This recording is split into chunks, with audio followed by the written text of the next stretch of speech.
que aprendió solo no desobedeció al maestro. Descubrió que el maestro siempre estuvo viviendo dentro de sí mismo. Hay un momento exacto en que un sistema reconoce a su enemigo. No es cuando alguien grita, no es cuando alguien protesta en la calle con un letrero. Es mucho más silencioso que eso. Es cuando alguien en una sala llena de títulos enmarcados, de apellidos importantes, de certezas apiladas como ladrillos, hace una pregunta sin pedir permiso para hacerla. Y esa pregunta, sin gritos, sin violencia, sin ninguna intención declarada de destruir nada, hace temblar algo que ningún terremoto ha podido mover en siglos. Eso le pasó a Nicolás Maquiavelo, no en una batalla, no en un calabozo, le pasó en una biblioteca, le pasó con una pluma, le pasó cuando decidió observar el poder tal como era, no tal como se suponía que debía ser. Y el sistema de su tiempo nunca se lo perdonó del todo. Pero antes de hablar de Maquiavelo, necesito contarte algo que nadie suele decir en voz alta. El conocimiento, en casi toda sociedad que ha existido sobre este planeta, nunca ha sido libre de verdad.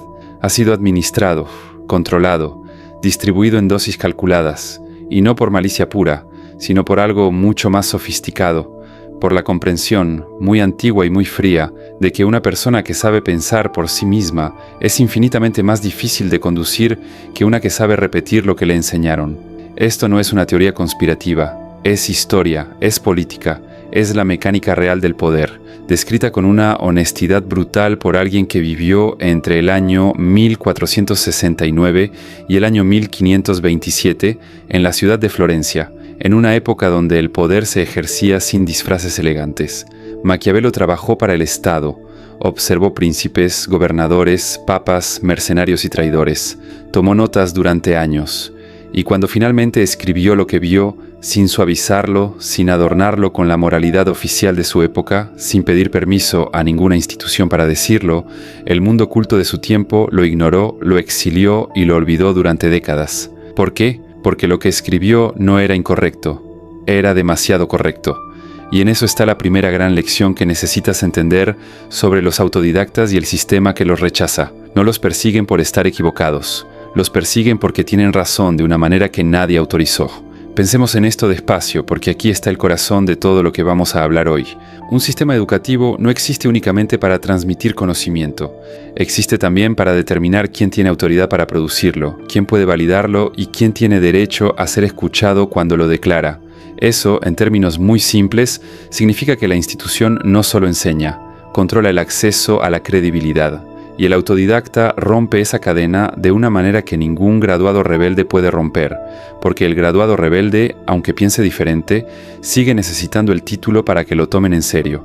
El autodidacta, en cambio, aprende sin pedir ese título, piensa sin esperar validación, habla sin tener un aval institucional que lo respalde. Y eso, en un mundo construido sobre jerarquías de autoridad intelectual, es subversivo de una manera que va mucho más allá de la política o la ideología. Maquiavelo entendió esto con una claridad que lo aisló de casi todo el mundo intelectual de su tiempo. En su obra más famosa escribió algo que, si lo desnudas de su contexto histórico, sigue siendo una radiografía perfecta de cómo funciona el poder en cualquier época. Los hombres en general juzgan más por los ojos que por las manos, porque a todos les es dado ver, pero a muy pocos tocar. Traducido al lenguaje de hoy, el poder no se sostiene sobre la realidad, se sostiene sobre la percepción. No importa tanto lo que es verdad, importa lo que la mayoría acepta como verdad. Y quien controla esa aceptación, quien decide qué narrativas tienen credibilidad y cuáles son descartadas como amateur, como poco rigurosas, como peligrosas, ese es quien tiene el poder real. ¿Y quién amenaza eso más directamente? No el que estudia dentro del sistema y lo critica desde adentro, porque ese crítico aún valida la fuente desde la que habla. Lo amenaza el que estudia por fuera, el que construyó su entendimiento en la madrugada, con libros que nadie le asignó, con preguntas que nadie le pidió que hiciera, con una curiosidad que no obedece horarios ni planes de estudio. Ese es el autodidacta, y la incomodidad que genera no es accidental, es estructural. Para entender por qué el sistema reacciona como reacciona frente a estas personas, necesitamos entender algo sobre cómo funciona la legitimidad del poder, algo que Maquiavelo analizó con una frialdad que todavía incomoda a muchos académicos que lo estudian. El poder necesita ser creído, no simplemente obedecido, sino creído. La diferencia es enorme. cuando alguien obedece por miedo, obedece hasta que el miedo desaparece. Pero cuando alguien cree genuinamente que la autoridad de quien lo gobierna, de quien lo evalúa, de quien le otorga o le niega una credencial, es legítima y necesaria, entonces obedece incluso cuando nadie lo está mirando, incluso cuando podría hacer lo contrario sin consecuencias, incluso cuando en el fondo sospecha que algo no cuadra del todo. Esa es la forma más sofisticada de control que existe. Hacer que la gente interiorice las reglas como si fueran naturales, como si fueran inevitables, como si el mundo simplemente no pudiera funcionar de otra manera. Y los autodidactas, por el simple hecho de haber aprendido sin seguir el camino oficial, ya han demostrado que el mundo puede funcionar de otra manera, que el conocimiento no requiere ese ritual de validación para ser real, que la comprensión profunda no necesita un certificado para existir. Su propia vida es la prueba de que el monopolio del conocimiento es una ilusión bien administrada. Y eso, más que cualquier argumento que pudieran formular, es lo que el sistema no puede tolerar. Porque cuando la gente mira a alguien que aprendió por su cuenta y piensa, espera, si él pudo entender esto sin pasar por ese proceso, si ella construyó ese conocimiento sin ese título, entonces ¿para qué sirve realmente el proceso? ¿Para qué sirve realmente el título? En ese momento la estructura empieza a fisurarse, no porque haya un ataque directo, sino porque alguien con su sola existencia hizo visible una grieta que siempre estuvo ahí. Maquiavelo conoció esa grieta de cerca. Él mismo fue, en cierta medida, un autodidacta del poder. No aprendió política en una academia. La aprendió observando, analizando, comparando, y lo que vio lo llevó a conclusiones que su época no estaba preparada para escuchar con serenidad. Vio que los gobernantes más efectivos no eran necesariamente los más virtuosos, sino los más adaptables. Vio que las instituciones no sobreviven por su rectitud moral, sino por su capacidad de gestionar las percepciones. Vio que la crueldad bien usada puede ser más compasiva a largo plazo que la bondad mal aplicada, y lo escribió, sin pedir disculpas, sin suavizarlo para que fuera más fácil de digerir. El resultado fue que durante mucho tiempo su nombre se convirtió en sinónimo de maldad. Decir que alguien era maquiavélico era casi un insulto. La Iglesia lo puso en el índice de libros prohibidos. Los filósofos de su tiempo lo descartaban. Los políticos que aplicaban exactamente lo que él describía fingían horrorizarse por sus escritos. ¿Ves el patrón? El contenido incómodo no se refuta, se desacredita, no se debate con argumentos, se deslegitima con etiquetas, porque si el contenido es verdad, debatirlo públicamente solo le da más alcance. Es mucho más eficiente atacar al que lo dice, cuestionar sus motivos, poner en duda su reputación, recordarle a él y a todos los que lo escuchan que no tiene el aval de las instituciones correctas. Esto sigue pasando hoy con una sofisticación que Maquiavelo hubiera encontrado fascinante y aterradora a la vez. Cuando alguien que aprendió por su cuenta se atreve a entrar en espacios donde el conocimiento oficial domina, las herramientas de desacreditación son siempre las mismas. No tienen título, no publicaron en las revistas correctas, no pasaron por el proceso adecuado, su fuente no es confiable, su metodología no es verificable, y aunque lo que dicen sea correcto, aunque su razonamiento sea sólido, el sistema tiene una respuesta para eso también. Fue suerte, casualidad, populismo intelectual.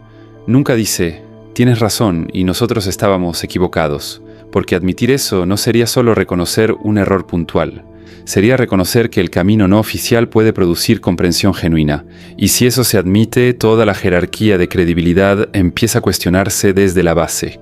Ahora quiero que pensemos en algo que pocas veces se menciona cuando se habla de autodidactas, porque generalmente el foco está en su conocimiento, en su curiosidad, en su capacidad intelectual. Pero hay algo mucho más amenazante que todo eso. Algo que tiene que ver no con lo que saben, sino con cómo preguntan. Las personas formadas dentro de un sistema aprenden, entre muchas otras cosas, qué preguntas son aceptables. Aprenden dónde están los límites del debate permitido. Aprenden que ciertas cosas se dan por sentadas, que ciertos fundamentos no se cuestionan, que ciertos consensos son el punto de partida, no el objeto de análisis. Un buen estudiante, en casi cualquier disciplina, aprende a trabajar dentro de esos límites con inteligencia y creatividad. Aprende a innovar dentro del marco. Pero el marco en sí rara vez se toca.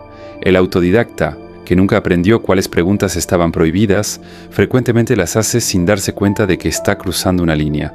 no por rebeldía, por curiosidad genuina, y esa inocencia, esa ausencia de autocensura aprendida, es lo que produce los momentos más incómodos. Un autodidacta en una reunión de expertos no solo puede aportar una perspectiva diferente, puede hacer una pregunta que exponga que el consenso del grupo nunca fue realmente examinado, que fue heredado, que fue asumido sin ser verificado.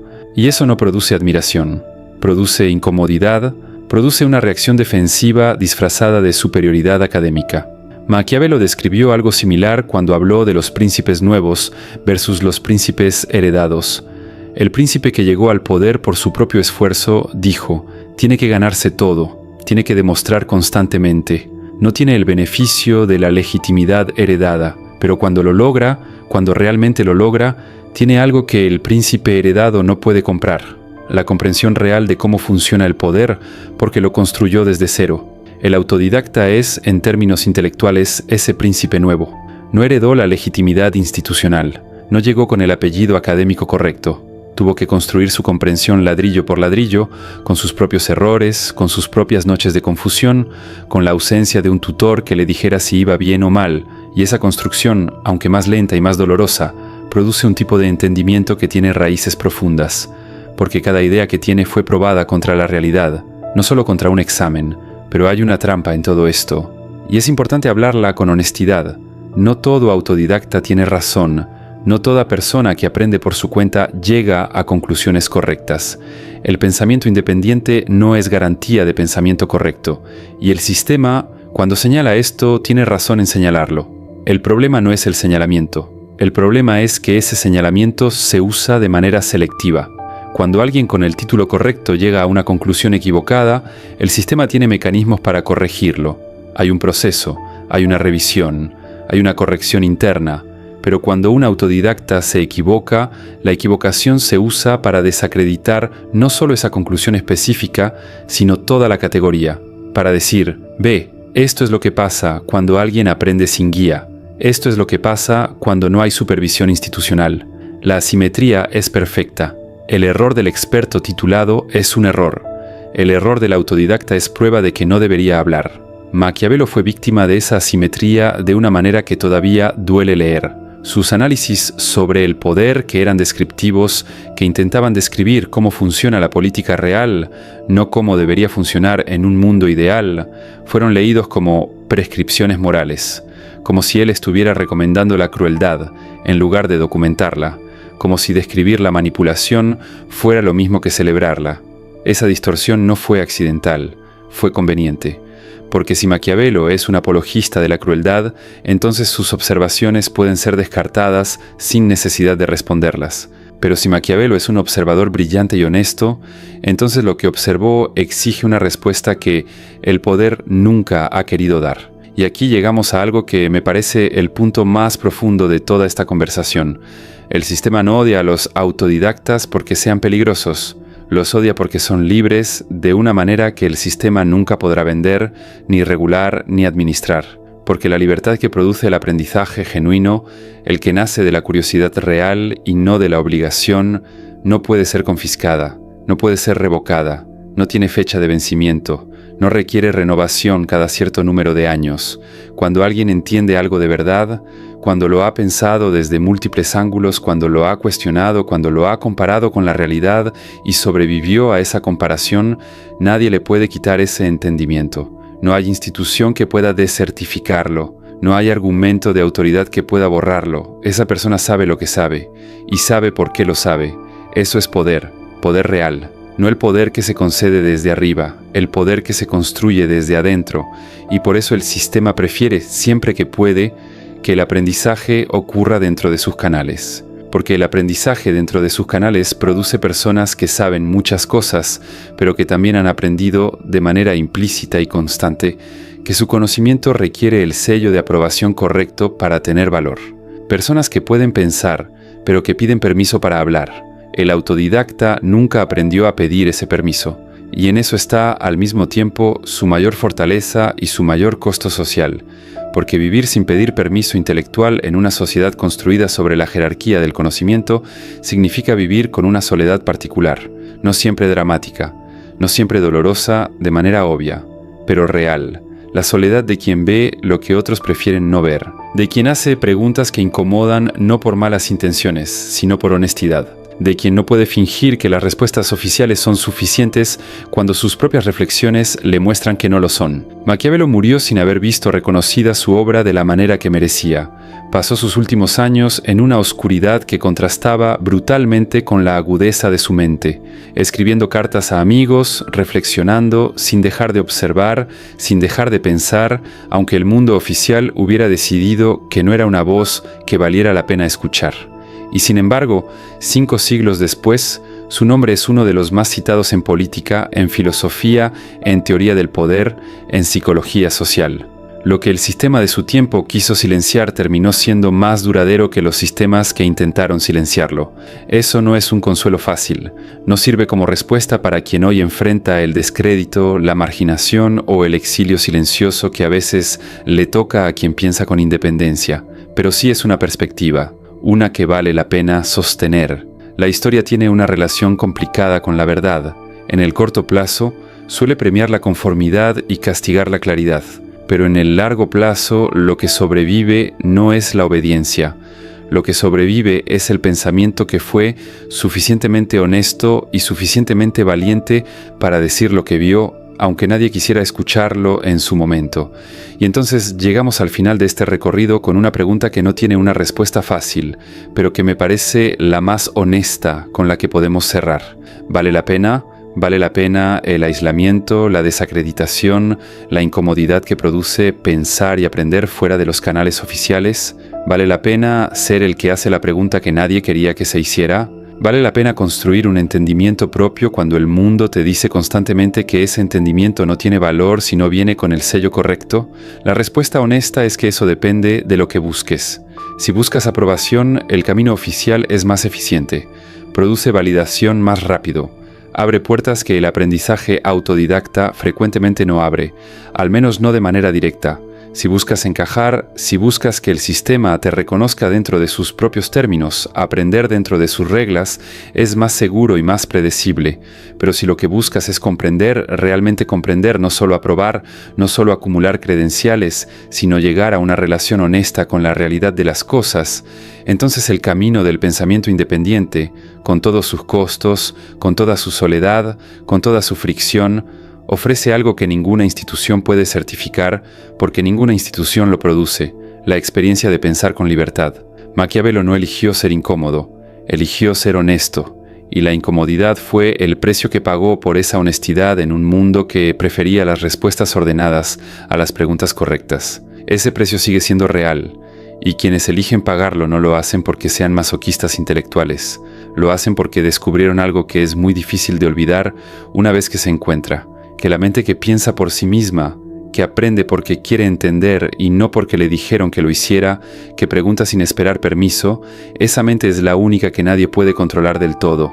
Y en un mundo obsesionado con el control, eso no es un defecto, es exactamente lo que el mundo más necesita.